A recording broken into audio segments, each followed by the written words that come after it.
Se tem uma coisa que eu sempre amei nessa vida foi carne, mais especificamente o frango. Eu era o tipo de pessoa que só comia pizza de frango com catupiry toda vez que saía para almoçar. Era filé de frango à parmegiana e qualquer aniversário que eu fosse, eu era o primeiro a atacar as coxinhas. Então, o que poderia levar alguém como eu, completamente apaixonado por carne, a virar vegano?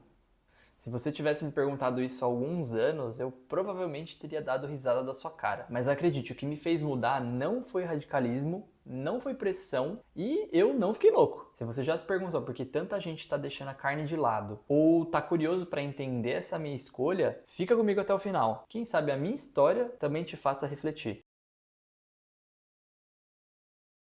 Para começo de conversa, eu não tinha ninguém próximo a mim que fosse vegano, sequer vegetariano, e isso fez com que eu nunca tivesse contato com o veganismo, até 2022. O culpado por esse primeiro contato foi com alguém que você conhece muito bem. Num dia de preguiça qualquer, eu e a minha esposa, a gente estava navegando pelo catálogo da Netflix, quando de repente, meio que sem querer, a gente se deparou com um documentário chamado Dieta dos Gladiadores. Como na época a gente estava com a vontade de ter uma vida saudável bem aflorada, não que não estejamos mais, o título chamou a nossa atenção e a gente decidiu assistir. Só que a gente não fazia ideia do que se tratava. De forma resumida, o documentário explora a relação de uma alimentação baseada em vegetais com o desempenho físico e mostra a história de alguns atletas profissionais de elite que disseram que perceberam uma melhora no desempenho depois de terem se tornado veganos. A gente virou vegano logo depois disso? Não. Daí a Netflix, alguns dias depois, nos fez o favor de novamente recomendar um outro documentário chamado What the Health,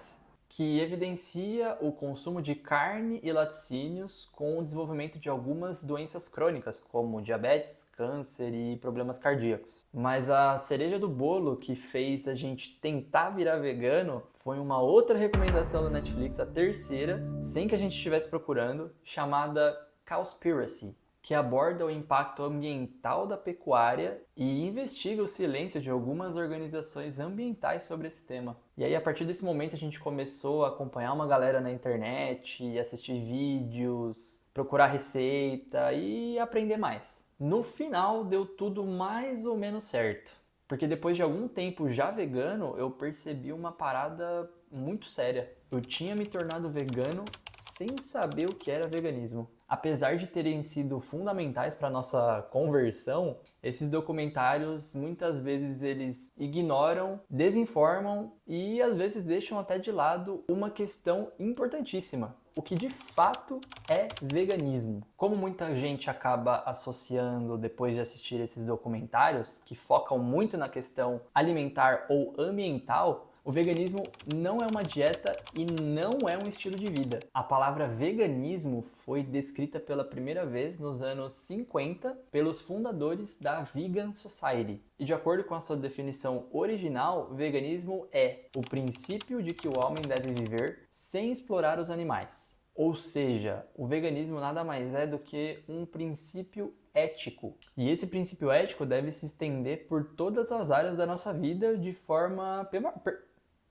permanente. E a alimentação é só uma dessas áreas. A gente muda de dieta e de estilo de vida como muda de roupa, quase todo dia. Só que com um princípio ético não existe isso, não existe meio termo. Ou será que tem como alguém ser mais ou menos contra a escravidão, por exemplo? Não tem como. Ou você é contra ou você é a favor. E o veganismo rejeita completamente a ideia de que seres sencientes, que são indivíduos que sentem dor, medo e sentimentos muito parecidos com os que a gente sente, de serem explorados, escravizados, torturados e mortos para satisfazer vontades que são desnecessárias para a nossa sobrevivência. Quando eu me dei conta que uma pessoa vegana é simplesmente uma pessoa que respeita a vida desses indivíduos, eu comecei a pensar, cara, como eu posso dizer que eu respeito a vida dos animais, sendo que em praticamente todas as minhas refeições tem um animal morto no meu prato? Será que ele era um animal violento para merecer tanta violência assim? Como eu me sentiria se, por exemplo, eu descobrisse que existe um abatedouro de cachorros aqui na minha cidade? Sendo que eu tenho 2 cachorros em casa que são mais bem tratados do que a gente. Por que eu simplesmente não estendo esse respeito que eu tenho com os meus cachorros e com os meus gatos para esses outros animais? Quem, em sã consciência, acha legal essa ideia de explorar e matar animais inocentes sem a mínima necessidade? E aí, depois de mais de 25 anos da minha existência,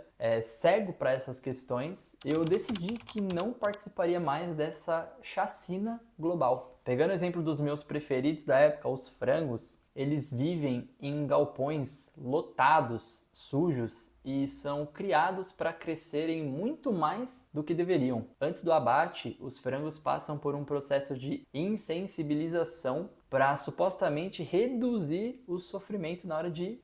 Os métodos mais comuns são o banho elétrico, onde os frangos são pendurados de cabeça para baixo em ganchos e suas cabeças são mergulhadas em tanques de água eletrificada. E tem também o atordoamento por gás, onde os frangos são expostos a altas concentrações de dióxido de carbono para perderem a consciência e, teoricamente, sentirem menos dor na hora de morrer. Depois dessa insensibilização ou atordoamento, os frangos passam por uma lâmina automática que corta suas gargantas. E em lugares menos mecanizados, esse corte pode ser feito por uma pessoa mesmo, na mão. Segundo o IBGE, só no Brasil matamos 6 bilhões de animais por ano. E aqui a gente só está considerando os animais terrestres, tá? Se a gente colocar os animais marinhos na conta, esse número nem cabe aqui na tela. Tá, eu acho isso muito comovente, muito interessante, até acho, legal a ideia,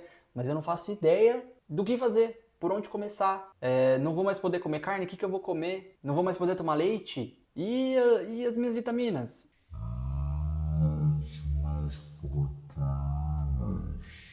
Calma. O primeiro passo é não se desesperar. Eu te garanto que existem respostas para todas as perguntas e existem alternativas para todos os gostos e bolsos também. O meu conselho, antes de mais nada, é você estar verdadeiramente motivado a nunca mais contribuir com a exploração e morte de nenhum animal. E a melhor maneira de se motivar nesse sentido, na minha opinião, é assistindo ou documentários ou palestras de ativistas. Você pode até assistir os documentários que eu indiquei no início do vídeo, mas eu tenho outras sugestões que eu julgo até mais interessantes. E todas elas estão aqui no YouTube. A primeira é um documentário brasileiro chamado A Carne é Fraca, um famoso documentário brasileiro lançado em 2004, muito bom.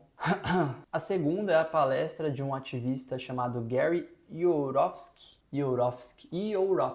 Eu tenho certeza que essa vai ser uma das palestras mais impactantes que você vai assistir na sua vida. A terceira também é uma palestra muito foda de um outro ativista chamado James Aspey. Eu vou deixar os 3 links aqui na descrição, você pode facilmente assistir aqui no YouTube. E se você assistir essas três indicações que eu te passei, eu tenho certeza que sua cabeça vai ficar vai te fazer refletir, e é a intenção. Você precisa entender desde já que o veganismo não é sobre você querer ser mais saudável ou você tentar ajudar o meio ambiente. Tudo isso é consequência. Lembre-se da definição original de veganismo que a gente falou no início do vídeo. Com o entendimento correto e a motivação forte, todo o processo de transição vai se tornar muito mais fácil e mais prazeroso. Mas você também não precisa se desesperar se você der uma escorregada ou outra durante a sua fase de transição. É normal e cada um tem seu tempo. Depois de convertido, já era. Nenhum animal vai ser explorado ou morrer por sua causa. Olha que maravilhoso. Outra coisa maravilhosa é que hoje em dia existem alternativas livres de crueldade animal para tudo, literalmente tudo. Carne, frango, leite,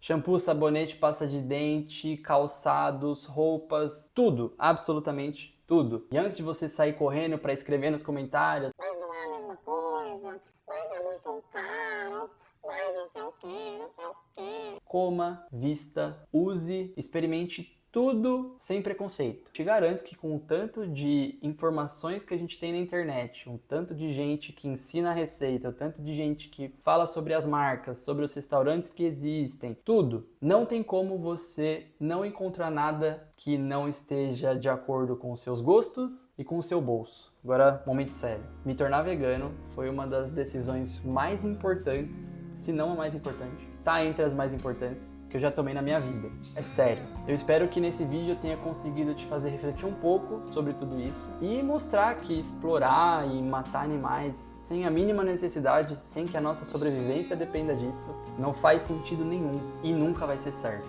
Um grande abraço e valeu, Netflix!